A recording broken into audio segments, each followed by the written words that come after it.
देखो बेटा, हम लोगों का जो प्रोजेक्ट है वो है मेरे शरीर का परिवर्तन, ठीक।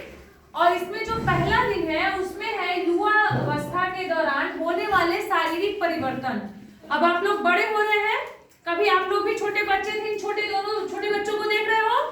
तो आप बताइए, इन दोनों छोटे बच्चों को देखिए, जैसे वो छोटी सी बच्ची है, फिर यहाँ पे ये बड़ी सी बच्ची है, छोटा बच्चा है, फिर ये बच्चा है। तो क्या इन दोनों के बीच में ये जो बच्ची है, बड़ी वाली और छोटी वाले में क्या अंतर है, और छोटे वाले बच्चे और बड़े वाले बच्चे में क्या अंतर है? कोई अंतर दिखाई दे रहा है आप लोगों को? क्या अंतर दिखाई दे रहा है? ये लोग बड़े हो रहे हैं। एक लोग खड़े होकर के बोलो, बड़े तो है, वो तो सबको दिख रहा है कि बड़े हैं, उसके अलावा क्या और भी कोई परिवर्तन दिख रहा है क्या? क्या? खड़े होकर बोलो। कैसे मैं अमित भैया, उसका दाढ़ी मूंछ निकला है, छोटे बच्चे के नहीं। हाँ, बहुत अच्छे, वेरी गुड। जैसे जो बड़ा वाला बच्चा है, देखिए छोटे वाले बच्चे का दाढ़ी मूंछ दिखाई दे रहा है क्या? नहीं। लेकिन जो बड़ा वाला लड़का है, बड़ा वाला बच्चा है, ठीक से खड़े हो बेटा, इसमें क्या है? इसकी दाढ़ी मूंछ दिखाई दे रही है कि नहीं दे रही है? ठीक उसी प्रकार से उस छोटी बच्ची को देखिए और बड़ी वाली को देखिए, क्या इसके इन दोनों के शरीर में कोई परिवर्तन आप लोगों को कुछ भी ऐसा दिखाई दे रहा है? उसका कान नाक छीला है। नहीं, कान नाक वो तो नॉर्मल है, क्योंकि वो तो छोटी वाली का भी छेद सकते हैं हम लोग। हाँ, लेकिन जो है कि क्या और इसके अलावा भी कोई परिवर्तन आप लोगों को दिख रहा है? क्या? खड़े होके बोलो। अब हम बता रहे हैं, जैसे देखिए जो छोटी वाली बच्ची है वो पतली दुबली है, और ये जो बड़ी वाली बच्ची है ये धीरे धीरे शरीर से, मतलब आप देख रहे हैं लंबी भी है, शरीर से थोड़ी सी हृष्ट-पुष्ट हो गई है। उसके बाद वो जो छोटी बच्ची है उसके स्तनों का विकास नहीं हुआ है, जबकि जो बड़ी वाली बच्ची है उसके स्तनों का विकास हो गया है। कुछ शारीरिक परिवर्तन होते हैं। ठीक इसी प्रकार से जो छोटा वाला बच्चा और बड़े वाले बच्चे में अंतर देखिए। जो बड़ा वाला बच्चा है इसकी छाती चौड़ी हो चुकी है, छोटी वाली से बात करोगे उसका जो आवाज होगा वो बहुत ही सॉफ्ट होगा, महीन होगा, जबकि इसके आवाज में परिवर्तन आपको देखने को मिलेगा। ठीक इसी प्रकार से इस बच्चे का आवाज और इसका आवाज, इन दोनों के आवाज में भी आपको परिवर्तन जो है समझ में आएगा। आप जब इनकी आवाज को सुनेंगे तो इनका आवाज जो है वो काफी भारी समझ में आएगा, ठीक है ना। इसका जो आवाज है ये काफी भारी हो गया होगा। अब आप लोग बैठ जाइए।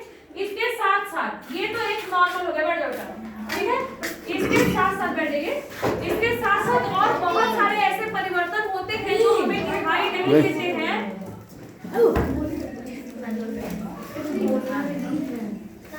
ठीक है, ऐसे कई सारे परिवर्तन होते हैं युवा अवस्था के दौरान या किशोरावस्था के दौरान।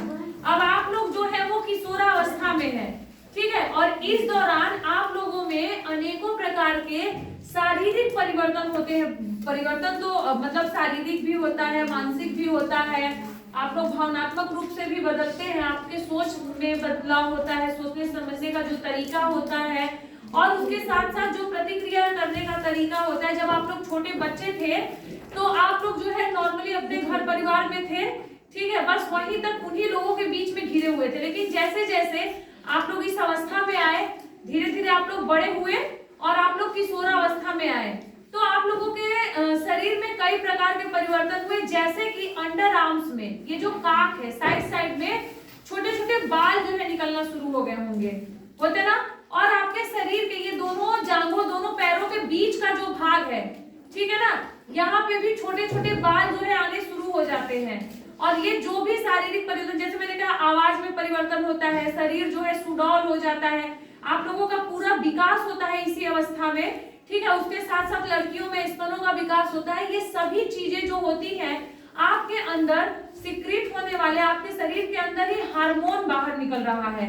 वो जो हार्मोन्स होते हैं वो अंतःस्रावी ग्रंथियों से बाहर निकलते हैं, और उन अंतःस्रावी ग्रंथियों से निकलने वाले जो हार्मोन्स होते हैं वो आपके शरीर में होने वाले सभी प्रकार के परिवर्तन के लिए उत्तरदायी होते हैं, जिसमें लड़कों में टेस्टोस्टेरॉन और लड़कियों में एस्ट्रोजन और प्रोजेस्टेरॉन हार्मोन का सिक्रेशन होता है, ठीक है।